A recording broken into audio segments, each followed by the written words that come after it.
আসসালামু আলাইকুম। আয় আয়, হাদির লাশ নিয়ে যা,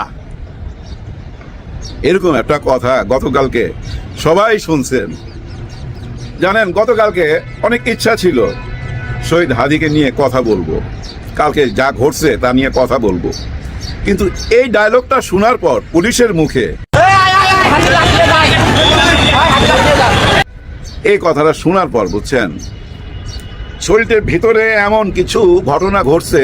আমি যদি তখন কথা বলতাম না আপনাদের সঙ্গে, আমার মুখে অনেক বাজে কথা চলে আসতো। হ্যাঁ ভাই, একতরফা অনেক বাজে কথা চলে আসতো, কারণ অনেক রাগ উঠছিল, অনেক রাগ, নিতে পারতেছিলাম না এই কথাটা। হায় হায়, উনি এটা কি বললো? কে এই পুলিশ? জানি না কে এই পুলিশ, কিন্তু ফেসবুকে দেখলাম 5 তারিখের পরেই বোধহয় চাকরিটা পাইছে। সত্য মিথ্যা জানি না, কারণ আজকাল জানেন তো সব উল্টা পাল্টা নিউজ, কোনটা সত্য কোনটা মিথ্যা বোঝা যায় না। ওনার মেজাজ মর্জি যা দেখলাম, ওনার ভয়ঙ্কর রূপ যা দেখলাম, হায় হায়, আয় আয় হাদির লাশ নিয়ে যা। ওনাকে কি জিজ্ঞাসাবাদ করা হবে না হাদির লাশের ব্যাপারে? উনি নিশ্চয়ই কিছু জানে, ওনার কাছে তো লাশ আছে। হ্যাঁ, উনি নিশ্চয়ই কিছু জানে, ওনাকে জিজ্ঞাসাবাদ করা উচিত আমার মনে হয়। ভয়ঙ্কর কথা তো, এই কথা থেকেই বোঝা যায় ভয়ঙ্কর এক খেলা শুরু হয়ে গেল নির্বাচনের ঠিক 4-5 দিন আগে। ভয়ঙ্কর খেলা তো। গতকালকে চিত্রগুলো আপনারা দেখেন ভাই, আপনাদের না মানে সইতে পারবেন না। কেমন একটা মেয়ে যাকে আমরা এই জুলাই যোদ্ধাতে হিসাবে জানি, এই জুলাইতে আমরা দেখছি তাকে, সেই মেয়েটির উপরে কানের এই সাইড দিয়ে বাড়িটা মারছে। আমি দেখছি ভিডিওটা, আমার কাছে আছে। সে কি বলছে, তার দাবি কি? সে বলতেছিল আপনারা কেন মা বোনদের গায়ে হাত তুলতেছেন তাকে। ঠিক সেম কথাটা আরেকজন বলছে, ওনার নাম বোধহয় মহিউদ্দিন রনি। আহারে বেচারা, আমি আগেও দেখছি তাকে, কিন্তু দেখেন সে তারও একটাই দাবি ছিল, আপনারা মেয়েদের গায়ে হাত তোলেন কেন। এটা বলার পর তারা ধাক্কা দিয়ে একটা গাড়ির চিপায় নিয়ে গেছে। আর ওই গাড়ির চিপার মধ্যে তখন সে একা, আর সাংবাদিকের ক্যামেরা, হ্যাঁ ইউটিউবার ভাইরাল ছিল। ওইখানে ফেইলা 4-5 জনের মিলা এই লাঠি দিয়া, এই শীতের দিনে এই লাঠি দিয়া বাড়ি দিলে কেমন লাগে বলেন? হাত দিতে যখন লাগে কলিজাটা ছিঁড়া যায় না? যায় তো। অন্যায় কি? হ্যাঁ, ওরা কি এখানে সরকার পতনের জন্য আসছিল? নিশ্চয়ই না। দাবি কি? শহীদ হাদির বিচারের দাবি, বিচারের দাবির জন্য আসছে তো, অন্য কিছু না। আরেকটা ঘটনা দেখেন, আমি অবাক হয়ে গেলাম। এক ইউটিউবার ভাই অথবা সাংবাদিক ভাই, ওনার হাতে এই যে স্ট্যান্ড সহকারে বুঝছেন, ওই যে ওনার মোবাইলটা দৌড়ে যাইতেছে, একটা পুলিশ খামাখা পাটা আগে দিল, সে ধাপ করে পড়ে গেল ভাই, বুকটা যে এই পাথরের সাথে বাড়ি খাইল।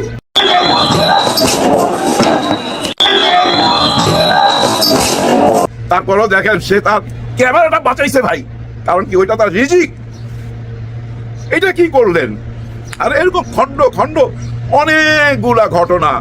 তবে এর মধ্যে ভাই একটা দৃশ্য এমন ভাবে আমার মনে গেঁথে গেছে, আপনারা নিশ্চয়ই দৃশ্যটা দেখছেন। শরীরে লোম দাঁড়ায় যায় ভাই, লোম দাঁড়ায় যায়।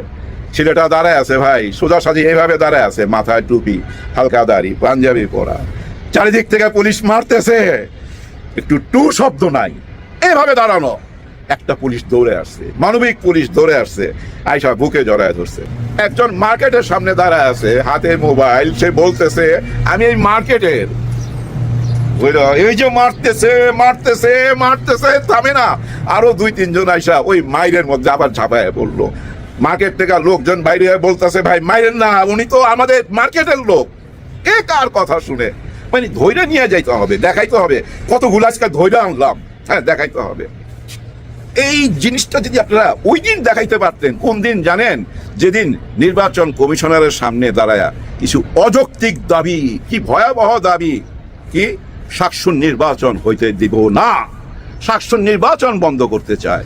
যে নির্বাচনের দাবির জন্য গত 16 মাস নির্বাচন নির্বাচন নির্বাচন, ওই আগে যখন শুনতাম উন্নয়ন উন্নয়ন উন্নয়ন, ঠিক তেমনি নির্বাচন নির্বাচন নির্বাচন। আর ওই নির্বাচন শাকসুর, ওরা নির্বাচন করতে চায়, এটা বন্ধ করতে হবে। এই জন্য নির্বাচন কমিশনের সামনে যায় দাবি দাওয়া নিয়ে দাঁড়াইছে। আরো কি দাবি? ওই যে দ্বৈত নাগরিক যারা, তাদেরকে নির্বাচন করতে দিতে হবে, ঋণ খেলাপিদেরকে নির্বাচন করতে দিতে হবে। সেই দিন যদি ওইখানে যায় পানি মারতেন, রাবার বুলেট মারতেন, ওই গ্যাস ট্যাস ছাড়তেন, এই লাঠি দিয়ে আরম পিটা দিতেন, তাইলে না বুঝতাম যে হ্যাঁ আপনারা এই দেশের পক্ষে, কারণ ওদের ওই দাবিগুলো তো ঠিক না, তাই না? ওরা চাইতেছে সংসদে যারা ব্যাংকের টাকা লুট কইরা এই দেশটাকে ভাই চুইসা নিয়ে গেছে, একদম চুইসা খায়া ফেলাইছে, তাদেরকে আবার সংসদে পাঠাইবার জন্য আপনাদের দাবি দেওয়া। সেদিন কেন আপনারা ঝাঁপায়া পড়লেন না? এখানে কেন ঝাঁপায়া পড়লেন? হ্যাঁ, দেখেন কষ্ট লাগে, কতটা কষ্ট। শহীদ হাদির বউকে কেউ দেখে নাই। যেদিন শহীদ হাদিকে শেষ বিদায় দিবে, দাফন করতে নিয়ে যাবে, তার আগে উনি দেখতে গেছে, পর্দা দিয়ে ঢাইকা নিয়ে গেছে, কোনো ক্যামেরায় যেন ওনাকে না দেখা যায়। সেই মানুষটি রাস্তায় এসে বসতে হয়েছে বাচ্চা কোলে নিয়া, তার স্বামীর দাবি নিছে, তার স্বামীর বিচারের দাবি নিয়া। আপনারা মনে করছেন ওই একটা ফ্ল্যাট দিয়ে দিবেন 1 কোটির, আর 1 কোটি টাকা ব্যাংকে দিয়ে দিছেন, বাস ওনার মুখ বন্ধ। এটা কি সম্ভব? না। এই দেশের লক্ষ লক্ষ যুবক ছেলের বুকের মধ্যে হাদি বুঝছেন বাইচা আছে, হাদি বাইচা আছে। ওই যে বলছেন না, আয় হাদির লাশ নিয়ে যা, লাশ নিয়ে যা, হাদির কোনো লাশ নাই, হাদি বাইচা আছে এই ইয়াংদের বুকের ভিতরে। বুঝেন না?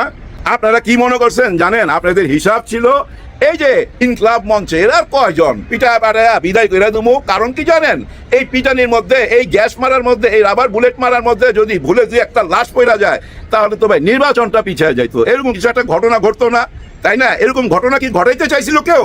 কারো আদেশ ছিল এরকম কিছু ঘটাইবার? এরকম প্রশ্ন করতেই পারি। কারণ কি জানেন? আপনারা মিডিয়ার গায়েও হাত তুলছেন, ওইখানে প্রচুর সাংবাদিকরা আপনারা পিটাইছেন। হ্যাঁ ভাই, আমার নিজের দেখা ভিডিও, ইচ্ছা মতো পিটাইছেন। যার জন্য দেখেন না সাংবাদিক ভাইরাও এখন রাস্তায় নেমে গেছে, প্রতিবাদ করতেছে, মিছিল করতেছে, স্লোগান দিতেছে আপনাদের বিরুদ্ধে। কেন? কারণ কি? কেন আপনারা তাদেরকে পিটাইলেন কেন? এটার পিছনে কারণ কি ভাই জানেন? এদেরকে সরাই দিতে পারলে এখানে ইচ্ছা মতো একটা ঘটনা ঘটানো যাইতো। ওদের ওইগুলো তো ক্যামেরাগুলো তো ভাই প্রমাণ, ওই প্রমাণের ভয়ে অনেক কিছু হয়তো করতে পারতেছে না। এটা তো আমরা ভাবতেই পারি, এরকম নেগেটিভ চিন্তা তো আমরা করতেই পারি। কারণ আপনারা যেভাবে পিটাইছেন, এভাবে পিটানো ঠিক হয় নাই। 5ই আগস্টের পরে এরা কারা, এদেরকে তো আমরা চিনি। এই মুখগুলা 5ই আগস্টের পর আমাদের চেনা তো না। আমরা শহীদ হাদিকে হারাবার পর এদের মধ্যেই তো শহীদ হাদি খুঁজা পাই, এরাই তো শহীদ হাদিকে বাঁচায় রাখছে। এরা যদি মাঠে না থাকতো, এরা যদি চুপ হয়ে যাইতো, তাহলে শহীদ হাদির এই মামলা, এই কেস নিয়ে কেউ কথা বলতো? তাদের দাবি কি ছিল? যে এটা জাতিসংঘের মাধ্যমে তদন্ত করা হোক। তার মানে কি জানেন? তাদের ভরসা নাই এই পুলিশের উপরে। যার জন্য কি এই পুলিশ এইভাবে পিটাইলো যে রাগ আমাদের উপরে ভরসা করছ না, আমরা তো এই তদন্ত করতেছি, আসামি ধরার চেষ্টা করতেছি, তোরা জাতিসংঘের চাস। এই জন্য কি এরকম প্রশ্ন তো চলে আসে। কিন্তু সব প্রশ্নের উত্তর খুঁজে পাবেন কোথায় আপনি জানেন? খুব গভীরভাবে যদি আপনি তাকান, দেখবেন যদি 4 জন 5 জন মারতে যাইতেছে, ঠিক তখনই দেখবেন 10 জন সামনে দাঁড়ায় যেতেছে। খেয়াল করে দেখেন, অনেকে থামাই দিতেছে, মারতে দিতেছে না। কিন্তু ওই পুলিশের মধ্যেই কেন তারা মারতে দিতেছে না? তারাও তো মারতে পারতো, তারা মারতে দিতেছে না কেন জানেন? এই জন্য মারতে দিতেছে না, ওরা কিন্তু চায় না এই অঘটনটা ঘটুক। তারাও তো মারতে পারতো, তারা কেন মারলো না? কারণ তাদের বিবেক আছে, তারা বিবেক দিয়ে চিন্তা করতেছে। আপনারা বিবেক দিয়ে চিন্তা করতেছেন না, আপনারা কারো হুকুম পালন করতেছেন, বুঝাই যাইতেছে। হ্যাঁ, আপনারা কারো হুকুম পালন করতেছেন, কিন্তু হুকুম তো পালন করতে চাইছিল গত সরকারের। একটা দৃশ্য মনে নাই? স্বরাষ্ট্রমন্ত্রী দাঁড়ায় রয়েছে, এক পুলিশ বলতেছে একটারে মারি, একটা পরে আরেকটা সামনে থেকে দাঁড়ায় যায় স্যার। তখন জবাব ছিল না ওই স্বরাষ্ট্রমন্ত্রীর। হুকুম তো সেও পালন করতো, ওই পুলিশটা কি হুকুম পালন করতো না? থামাইতে পারছে? থামাইতে পারে নাই। কালকে কি আপনারা থামাইতে পারছেন? পারেন নাই। মাঝরাতের দিকে আমি সারাই ঘুমাই নাই জানেন, আমি এগুলো দেখতেছিলাম আর ভাবতেছিলাম এই কোন ভয়ঙ্কর খেলা। সাদিক কায়ুম জড়ায় গেছে, সাদিক কায়ুম মাঠে নাই মারছে। এদিক থেকে নাসিরউদ্দিন পাটোয়ারি, সে তার ইস্তেহার নিয়ে ব্যস্ত ছিল সাংবাদিকদের সামনে। ওইখানেই খবর গেছে আব্দুল্লাহ জুবাইর গুলি লাগছে তার পায়ে। শোনার পরই ভাই ওখান থেকে ছুইটা চলে আসছে, সাদিক কায়ুম ছুইটা চলে আসছে। এবং ডাক্তার শফিকুর রহমান স্যার নিজে বলছে ওদের পাশে আমরা আছি, ভাইবেন না ওরা একা। দেখেন সবাই জড়ায় গেল, কিন্তু বড় একটি দল কিন্তু কোনো কথা বললো না, চুপচাপ। আবার ওই পুলিশের ওই কথাটা আপনারা একবার মাথায় নেন, ও কোন দল করতো? ও কেন বললো আয় হাদির লাশ নিয়ে যা? ও কেন জানে না হাদির লাশ মানুষের বুকের মধ্যে আছে? হাদি মানুষের বুকের মধ্যে আছে, জানে না কেন?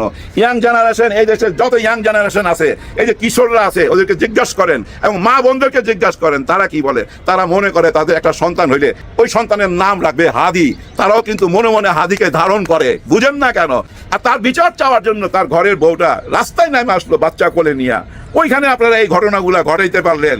ডক্টর ইউনূস স্যার দেখেন, আপনার একটা ইমেজ আছে, সেই ইমেজের উপরে কিন্তু বিরাট আঘাত। এটা আমি জানি না আপনি চুপচাপ কেন আছেন। আপনি তো সবই দেখতেছেন অনলাইনে। আপনি যখনই দেখলেন হাদির বউ রাস্তায় চলে আসছে, তখনই তো আপনি তাকে ডাইকা ভিতরে নিয়ে চলে যেতে পারতেন এবং কথা দিতে পারতেন, হ্যাঁ এই জাতিসংঘের মাধ্যমে তোমাদের এই বিচারটা হবে, এই হাদির বিচার হবে জাতিসংঘের মাধ্যমে। এই কথাটা বইলা দিলে তো এত বড় ঘটনা ঘটে না স্যার।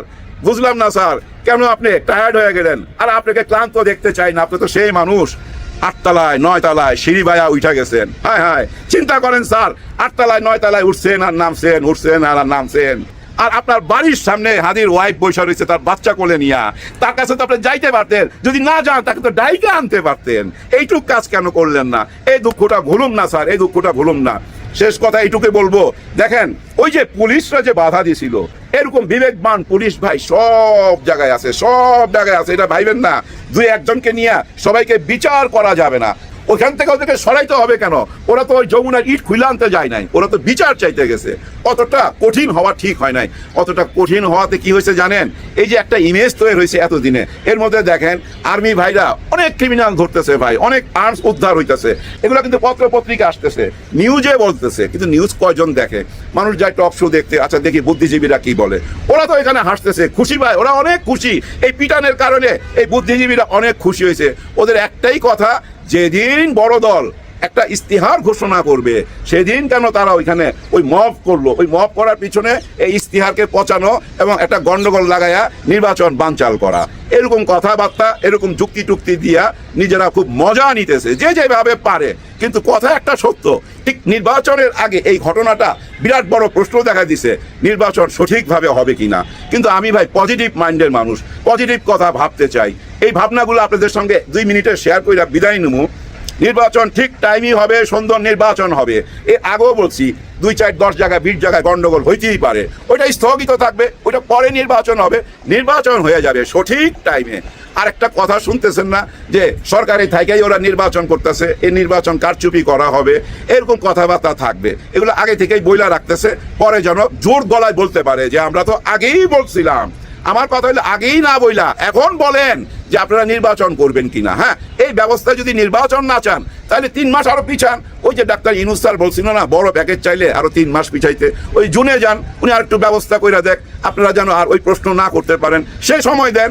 কিন্তু ওই সময় দিবেন না, আবার নির্বাচনও করবেন, আবার এই কথাও বলবেন সঠিক হবে না। এই যে পাটোয়ারির আসনে সেম কথাটা বলছে যে নির্বাচনে কারচুপি কইরা ওরা সিস্টেম কইরা জিতা চলে যাবে। সিস্টেম কইরা ফেলাইছে নাকি? হ্যাঁ হ্যাঁ, সাইজ কইরা ফেলাইছে, সাইজ। ও সাইজ তো কইছিল ওই পুলিশ অফিসার, কারো যারা টেলিফোনে কইতাছিল হ্যাঁ স্যার সাইজ করে দিছি, সাইজ করে দিছি, মানে ওই যে ওইখানে যারা দাঁড়াইছিল ওদেরকে সাইজ করে দিছে। ওই সাইজের কথা শুই নাই, কিন্তু ওই 11 দল থেকে ডাক্তার শফিকুর রহমান স্যার ঘোষণা দিয়ে দিছে ওদের সঙ্গে আমরা আছি, হাদি আমার ছোট ভাই, হাদির বিচার আমরাও চাই, ঘোষণা দিছে। সাদিক কায়েম সেম ঘোষণা দিছে। আর নাসিরউদ্দিন পাটোয়ারি তো আছেই ভাই, তার কথা আর কি বলবো। হ্যাঁ ভাই, এই নির্বাচনের সবচেয়ে বড় সুপারস্টার আলোচনা এই মিডিয়া জগতের এই নাসিরউদ্দিন পাটোয়ারি, উনি তো ভাই হারাম করে দিছে, ঘুম হারাম করে দিছে। মাথার যে কয়টা চুল ছিল ওই কয়টা চুলও ভাই থাকবে না, এমন একটা অবস্থায় নিয়ে ঠেকায় দিছে। চিন্তা করছেন, একটা কুকুর রে লাথি মারছে, নেতা যখন হাইটা যাবে তখন কেউ একজন একটা কুকুর রে লাথি মারছে, ওই কুকুর রে খুঁজা বাই করছে, কারণ যে লাথি মারছে তার কারণে নাকি ওই কুকুরটা অপবিত্র হয়ে গেছে। চিন্তা করতে পারছেন? এবং ওই কুকুর রে আইনা সাবান দিয়া সে গোসল করাইতেছে। আর এই নিউজটা আমি দেখছি কোথায় প্রথম জানেন? ইন্ডিয়ান একটা চ্যানেলে তারা এই আলাপ করতেছে। চিন্তা করেন কোন পর্যন্ত পৌঁছে নাসিরউদ্দিন পাটোয়ারি, একটা মাল রে ভাই, মাল, কঠিন মাল, চরম গুপ্ত, চরম গুপ্ত। এই গুপ্তের ভিতরে যে কি কি লুকায় আছে এক উপরওয়ালাই জানে। কয় আমি পাশ করলে স্বরাষ্ট্রমন্ত্রী হব। কেন এই কথা বলছে জানেন? স্বরাষ্ট্রমন্ত্রী হওয়া তো বুঝেন, এই এলাকায় তো সে ঘুরতেছে, এখানে যত চাঁদাবাজি আছে, যত ক্রিমিনাল আছে সবই তো সে চোখে দেখতেছে। স্বরাষ্ট্রমন্ত্রী ওই এখানেই আগে অপারেশন চালাবে। তার মানে বর্তমানে যারা আছে সব সাবধান, ক্লিয়ার, রাস্তা ক্লিয়ার। উনি হাইটা যাইতেছে, পুরা মিডিয়া উনার পিছনে পিছনে ঘুরতেছে, উনি যা বলে তাই নিউজ হয়ে যাইতেছে, তাই কন্টেন্ট হয়ে যাইতেছে। এই যে আমি আলোচনা করলাম, সুপার হিরো। বিদায় নিতে চাই, বিদায়ের আগে শুধু এইটুকুই বলবো, কোনো কিছুতেই ঘাবড়াবেন না, সব জায়গায় সবাই লোক আছে ভাই। হ্যাঁ ভাই, সব জায়গায় সবাই লোক আছে। আপনার ডাইনের জন যদি হয় এই দলের, আপনার বামের জন হবে এই দলের, এটা মাথায় রাখবেন। ভিতরেও সেম অবস্থা। আমরা মানুষ, ওনারা মানুষ না। ওনাদের হয়তো খাকি পোশাক আছে, তার জন্য কি ওনারা মানুষ না? ওনারা যে মায়ের সন্তান, আমরা সেম একজন মায়েরই সন্তান। ওনাদেরও বিবেক আছে, আমাদেরও বিবেক আছে। ওনারা সবই তো দেখতেছে গত 16-17 মাসের ঘটনা। ওনাদের নিজের চোখে দেখতেছে না? দেখতেছে তো। দেখা ওনাদের বিবেকে যেটা সাড়া দিবে, নিশ্চয়ই ভোটের দিন সেটা করবে। সেটা নিয়ে প্রমাণ পাবেন, আপনারা প্রমাণ পাবেন। খালি উপরওয়ালারে ডাকেন, এই আল্লাহ আরে কয়েকটা দিন পার করেন। এই কয়েকটা দিন কিন্তু ভয়ঙ্কর ভয়ঙ্কর দিন। অনেক রকম খেলা সামনে আসবে, সব খেলাই সামলাইতে পারবে ডক্টর ইউনূস স্যার।